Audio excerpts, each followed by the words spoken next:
Good morning, everyone, and welcome back to the People Track for a fantastic day of presentations. And we'll be starting momentarily. The keynote on the main stage is just finishing up, so we're giving them one more second. And as we get ready to go, I'd like to introduce our first presenter today on the People stage back in North America. We will be hearing from the incredible, unparalleled Debbie Holton, president of Metrics, an ASME company. And we're talking about something wildly important and probably relevant to you. Debbie, I'd like to invite you to the stage now to discuss flipping the script from burnout to balance. Debbie, whenever you turn on your camera, you're here. Okay, so here I am, unparalleled, unequaled. Wow. Thanks, Sarah. Appreciate that very much. For those of you who are pulling the all-nighter from the Asia Pacific event too, hello and welcome. I'm actually in Mexico City today, so I get to be from another place in the world as well. So very glad to be here with all of you, talking about, a topic of great importance and something that we're all really, I think all of us are really dealing with, which is burnout. And I've spent the last 20 plus years, working directly with manufacturing people and building communities in additive manufacturing and digital transformation and robotics and other areas. And so I just really appreciate the importance of this community here for women in 3D printing. I think a lot of you will agree that never before have we lived in a time when the barriers between our work life and our personal life have been just so porous. It seems like there's just everything is kind of crazy and we're super busy. I am sharing my screen now, so hopefully you all can see that. And you can, so that's great. I'm going to leave it in this mode because it just keeps weird things from happening. So hopefully you guys can see these slides. But I just really wanted to spend this time sharing with you some of the things that I've learned about burnout, about what it means, about, kind of how to fight it and how to deal with it and how to be resilient in your career. There's just a lot of things that we're faced with as women. And, the pandemic that we've been going through didn't necessarily create change in itself. It just accelerated it. And so technology and a lot of the things that we're doing are working, are leading our families.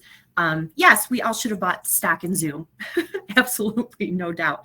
But unfortunately, we can't predict the future. And so when the world changes, business changes, how people learn, how they connect, it's all changing. And so this increasing rate of change is affecting everything in the entire value chain. Our transportation, our energy, consumer products. I heard there's a cream cheese shortage somewhere, which, should strike fear in bagel people everywhere. But really, what does it mean for our working life? And for a lot of us, we started the pandemic and nobody really knew what to expect. And we really kind of had this organizational bootstraps adrenaline where we were like, okay, we're going to get together. We're going to get this stuff done. And people did amazing things. This conference was stood up in the pandemic, as a matter of fact. In our organization, we stood up many different virtual events and activities and things. And I know a lot of you did some amazing things as well.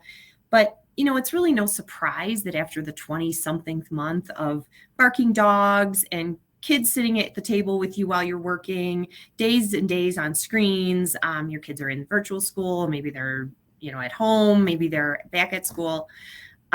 So we've all just kind of had it and we're kind of losing our minds at this point. So there's a funny story, we went straight to Zoom during the pandemic, which I'm sure a lot of you did. And we had someone at our organization who lived in a small kind of New York apartment with a large family. And so we always looked at their Zoom background and we said, where are you? Till one day we finally asked and we said, where are you? Well, this person was in a closet. Was really the only quiet place for them to take calls. So it's no surprise that we've really kind of gotten to the point where we've lost it. So, what is burnout? I think this is important to think about because a lot of us have, different ideas about what burnout is or kind of how we feel about it. And, I would say that burnout does have a specific definition. If you are at the point where you can't get out of bed in the morning, or you are not enjoying anything in your life anymore, you should really seek some mental health advice from a professional. This is really about work-related burnout, life-related burnout. But if you really have, issues in that area and things that you're feeling about, mental health is physical health, and please pursue those solutions for yourself. I was on a ski lift over the holidays with some nurses, and they were talking about life in general. And they said, we've been worried about what happens post-COVID.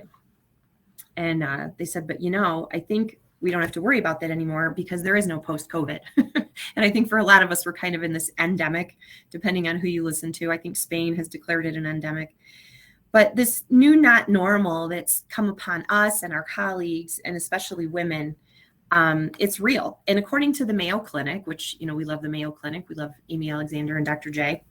And what they say is there's an official definition, which is that a state of physical or emotional exhaustion that also involves a sense of reduced accomplishment and a loss of personal identity.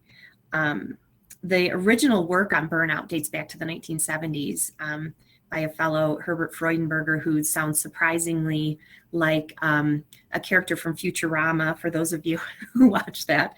But basically what it means is you're overwhelmed and exhausted by everything you have to do, which is kind of typical for women. But this is the difference, which is that you're still worried that you're not doing enough. So in other words, it's an emotional, mental, physical, and spiritual debilitation that's caused by chronic stress and excessive sacrifices, which is, I have a friend of mine who calls them trade-offs, but sometimes they're a whole lot more than that. And there's three pieces of it. There's depersonalization, which really means you've separated yourself emotionally from your work versus investing in it and getting excited about it. You have a decreased sense of accomplishment, which is working harder and harder, but feeling like you're making less of an impact. And emotional exhaustion, which is ongoing demands and unmeetable expectations. And interestingly enough, men affiliate more with the depersonalization side of burnout, whereas women really appreciate emotional exhaustion. That's really where we kind of park our horse. And it is natural to feel this way. We shouldn't feel bad about feeling this way, but it's not normal. And we really shouldn't resign ourselves to feeling like our lives have to be this way, because they do not. A couple interesting statistics here. Leanin.org and McKinsey did a study on women in the workplace. They do it every year, and they have some new findings that came out this last September. And it's really no surprise that after day after day after day, that all this Wonder Woman energy, I always love that picture of Wonder Woman with her bracelets, where she's able to kind of deflect all the things that come her way. But a lot of that energy has kind of been replaced by fatigue and burnout. And in this study, there's some really alarming things, which is, may not be a surprise to any of you, but women are affected by burnout at a much higher rate than men. And we are more burned out than we were just a year ago, according to this study, and it is escalating much faster. So consider this, which is that 1 in 3 women have considered downshifting their career or leaving the workforce entirely, compared with 1 in 4 who said this just a few months into the pandemic. And then 4 in 10 women have considered leaving their jobs or switching jobs. And I'll bet most of you in this session know someone who has talked about this, vented to you over a extremely large glass of wine, or someone who has literally called it quits. And here's the thing about the Great Resignation that everyone, is talking about. It's all over the news now. That means that those who stay have more to do because others have left. So that should be very exciting for everyone to think about. And then the idea that this third shift is real. Even now in 2022, women average 5+ hours a day of housework and caregiving, in addition to the 8 hours or more spent at work. You start to do the math, and it's no wonder that, people aren't sleeping at night. But it's about being the manager of the household, remembering, it's something as simple as remembering whose birthday it is, keeping an eye on when the cat's food is running low, not only just the double burden of work and domestic labor, but also the emotional work that women engage in, both at work and at home. One of the things that I think is interesting is when people say, just relax, right? Just relax. You need some me time. You need, honestly, if a nice mani-pedi and a massage could cure burnout, we'd be great. We'd all be perfectly buffed and polished and right there. And I recently discovered a book by Emily Nagoski and Amelia Nagoski, who are both of them are Dr. Emily and Dr. Amelia. And they are identical twin sisters, which is interesting enough. But one of the main tenets of the book is separating stress from stressors. Stressors are those things that bother us, right? Whether it's, someone tailgating us on the freeway, or the fact that the laundry has now expanded beyond the confines of your laundry room. That is the stressor. But to separate the stress from the stressor allows us to deal with the stress itself. Stress is an emotional reaction, but it also has physical consequences. I mean, people end up in the hospital with stress. It does happen. And so burnout sets in when we don't complete that stress response cycle. My dad used to have a nice little saying, which was impression without expression leads to depression. So if you guys like that, you can take it with you. But the idea is that our bodies are designed to respond to stressors with a physical reaction. It has a beginning, a middle, and an end. And I'm really glad that Adam's getting pedicures. I'm watching the chat window here. So the beginning is the perceived threat, right? So in the middle is to do something with your body. And then the end is when the all clear signal happens and we know that that threat has passed and we can move on. This was useful in those early days of humanity when we were being chased by lions and tigers. We ran away or we fought the mountain lion. And then when we got back to the village and we celebrated with our friends, we knew that everything was fine and we could go on. But those same signals and reactions are present now when someone's tailgating us on the freeway, when we're working towards a massive deadline. Our body is still looking for an activity to really release that stress. And I know it seems like we're all stressed all the time, but this is a real physiological situation. And I love this quote from the book, which I'm just going to read to you, that the stress itself will kill you faster than the stressor will, because you have to complete the stress response cycle. There's a saying in this book, which is that feelings are tunnels. So don't get stuck in the middle. So you have to see that feeling all the way through to the end. There's several podcasts. There's a Brene Brown podcast. There's a TED Talk. There's a lot of different features on this particular book and this line of thinking. If this speaks to you somehow, I would encourage you to pursue this and learn more about this particular technique, because it's really not about just taking care of ourselves in self-care, even though that is not bad advice. But there really are some physiological things that are important to note here too. So let's just say you're burned out and you want to tell your boss that you're burned out. Unfortunately, most of us, or fortunately, most of us do not work for Dr. Phil. So our leaders are not therapists. So think about what you really need to do to address your work-related stress and burnout.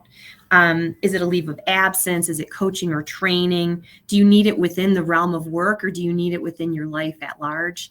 A lot of companies have employee assistance programs.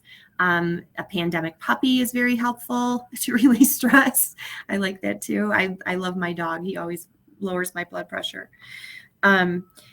But, there's EAP programs to provide childcare options, sometimes elder care resources. Dig in there and see maybe what your company also has possible. But do you feel like it's safe for you to share with your boss? Because sometimes we don't really, breaking the ice can be hard. I've had great bosses in my life, and I've had some that I probably wouldn't have necessarily shared my thoughts and feelings with. So, the reality is, though, that if you can come with potential solutions in mind of the things that you think you might need to alleviate this burnout that you're going through, it then becomes a very clear business conversation. And it's like, you are the asset to this company. And to really maximize this asset, we need to make an investment here. And this is what it needs to be for. And so I think that those are conversations that can be had. But the great thing that happens when you break the ice here, you'll find that you're probably not the only person in your group that's really experiencing this kind of burnout. And this can provide deeper trust with your colleagues. It can allow other people to open up. And it really can be the beginning of culture change in your organization, where people feel like they can really level with what they're dealing with both at work and at home. The good news is for us as women is that women leaders show up. We show up in the way that companies say they want leaders to show up. Now, this particular woman leader in this slide, I really liked because she showed up with coffee, which makes me very happy. But, we depend upon the contributions of a diverse group of colleagues, and women bring so much to engineering and manufacturing and every profession. Great leaders make a difference. And we all have an important role to play in really fighting this burnout. We're in this world that's always on. A lot of us are remote. This flexible hours now is kind of like all hours, which is not good. But leadership can make a difference here, and leadership can make just about any situation work. Now, you may or may not be a leader of people, but we're all leaders of ourselves. And we can all kind of take that leadership position in our own lives. But for those of you who lead people in an organization, it's really our responsibility to concentrate and provide the tools, frameworks, and culture, and provide the flexibility to really support our teams. There's some great research from MIT's School of Business, the Sloan School of Business, Dr. Aaron Kelly, who said that employees whose managers were trained to check in to see how they were doing, personally and professionally, and to give them the flexibility to work how they wanted, had significantly lower levels of burnout and psychological distress. I mean, we may be thinking, well, gee, no kidding, right? But now we can say it's backed up by research. It's not just what we think. And women are far more likely to invest in the success of coworkers and into their teams. And you see some really great statistics here.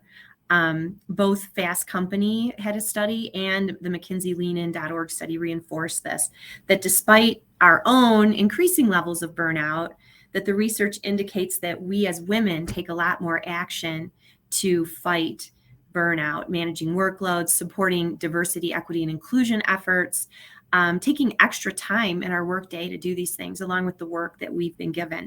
And it does make a difference. Women and our emotional intelligence has now really spilled over into the workplace. It makes us amazing leaders, and it really makes us the kind of leaders that companies need right now.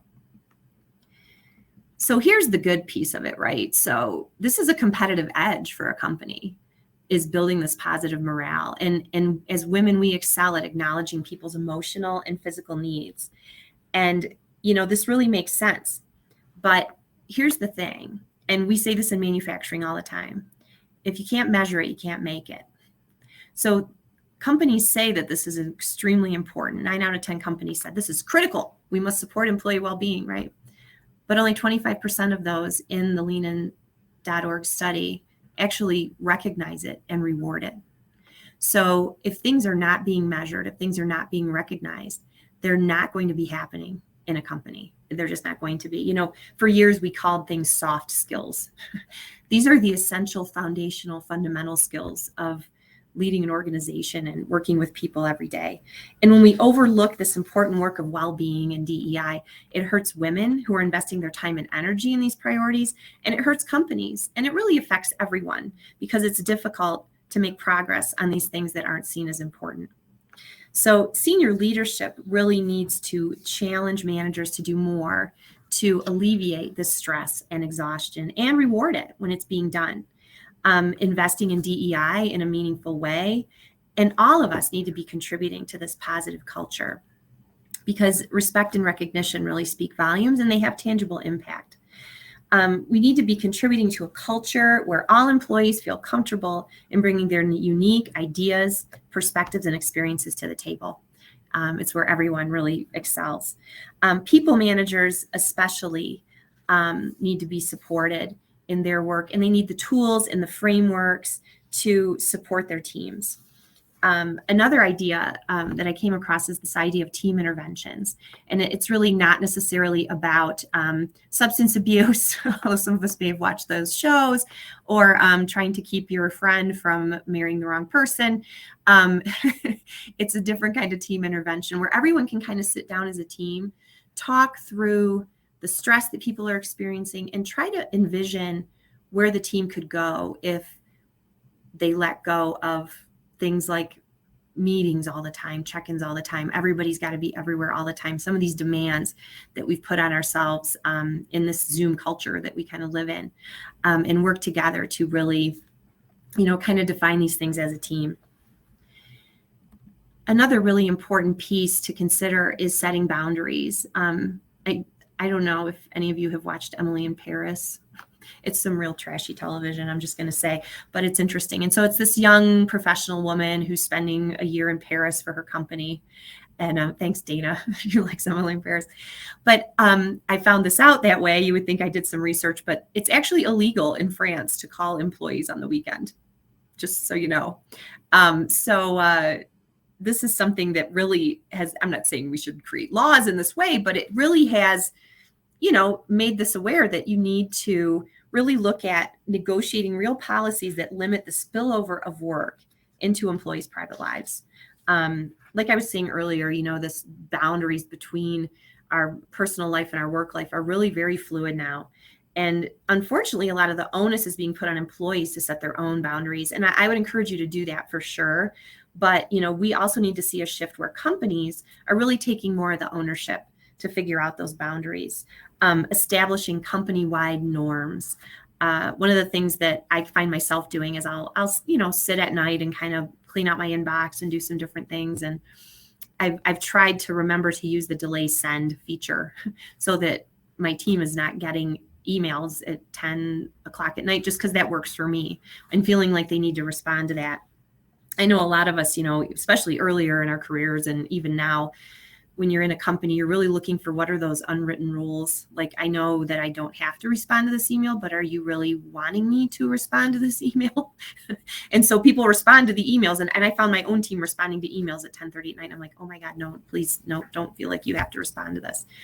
But, as leaders, we need to model the behavior, set boundaries. Companies also need to provide resources and training to really help us all navigate this kind of remote and hybrid in-person world that we're in. There's just a lot of power there and things that we need to do to respect people's personal time. But, policies must be practiced, practice must be policy. And it's really down the road to creating a more flexible and inclusive work environment. And then, of course, my favorite part of this presentation is the idea that, one of the best ways to really fight burnout is to create a bubble of love around yourself. And this is from that book by the Nagoski sisters. And basically what they said is, surround yourself with people that care about your well-being as much as you care about theirs. And not all of us have a huge family at home or a lot of people around. Maybe we've just moved to a new city. But I think this is where our community here at Women in 3D Printing, serves a very important role in us supporting each other and supporting our industry at this time of really unprecedented change and disruption. Mentorship, sponsorship, which is different than mentorship, which is a whole nother presentation. But the idea of really taking an interest in someone and sponsoring them within an organization, enabling diversity, facilitating connections. We've all been extremely isolated over the last 2 years. From time to time, it kind of ebbs and flows, but some of us continue to work remotely, but there's really no reason you can't reach out, even within this community here on the event today, or engage with your local chapter of Women in 3D Printing. They're all over the world, honestly, because working together, we're really stronger and healthier.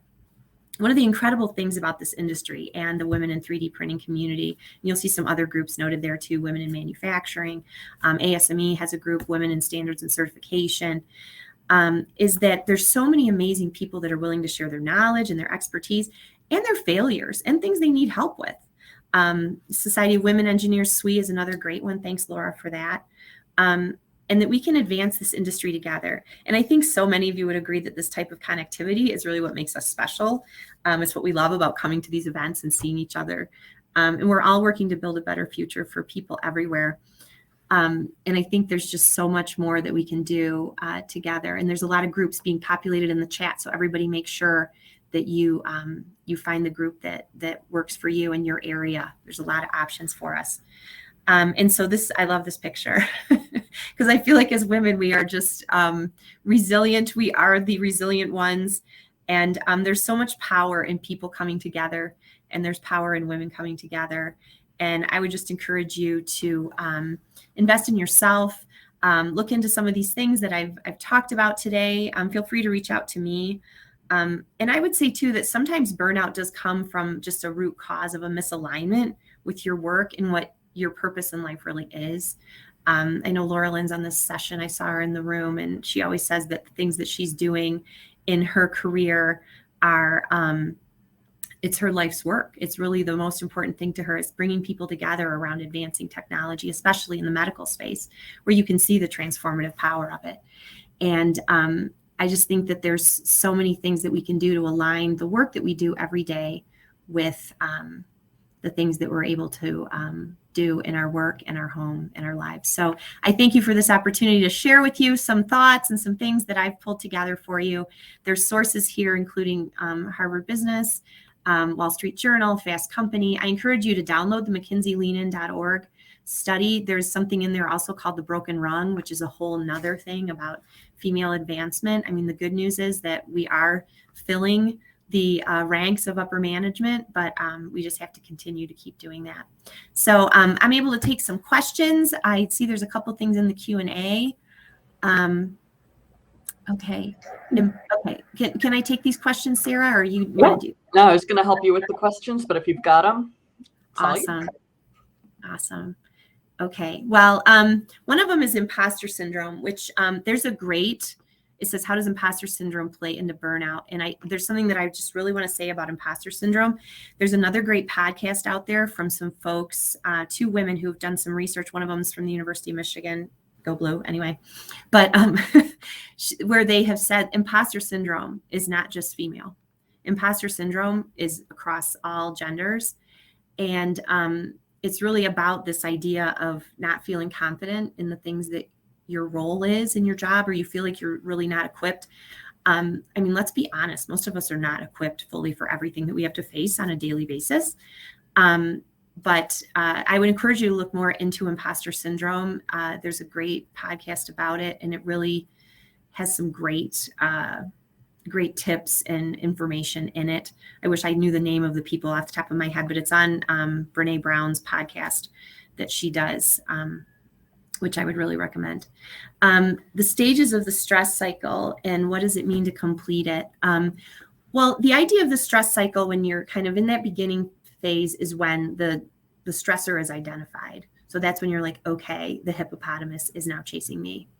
The person is tailgating me. I am late to pick up my children at daycare. I remember that feeling in my chest of like, oh my God, and it's $1 a minute right now. So those things combined. But the idea of, what it means to complete it is the beginning is when the stressor is identified. The middle is either that fight or flight thing. It's that hypothalamus in our brain that really gives us that kind of fight or flight reaction.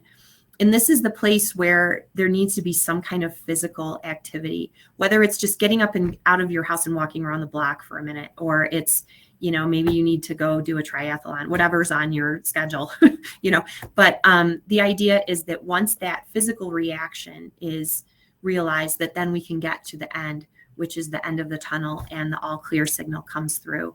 So I would encourage you to look up some of these resources from the Nagoski sisters, from leanin.org and McKinsey. And thanks to all of you for being here. I hope this was useful to you. And I wish you all health and happiness, and hope to see you all soon in person. Thank you so much, Debbie. That was incredible. You brought up some amazing points, valuable resources, and we're so thankful to have you here for this conversation. Debbie, we'll hopefully see you a little bit later in the networking table on the main stage. Yep. And it was great to have you here today. Everyone else, we'll be right back.